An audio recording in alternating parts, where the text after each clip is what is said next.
and the street life leads to that. Go ahead. Hold your book up. What I really find significant and I really is very powerful to me, I'm an ex-drug dealer. Okay. I've been in prison 3 times.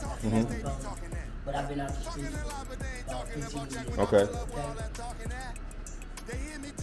That package that you got the book for. Yeah, you know about these packages, huh? Yeah, a baggie. Yes, Ziploc. Ziploc. Right? We done did a lot, but they don't know it. They don't know it, but they got an entrepreneurial spirit. Yeah.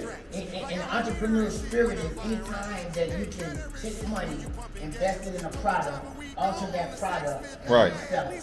Right. Drug dealers are taught an entrepreneurial thing, but they don't know it. Right.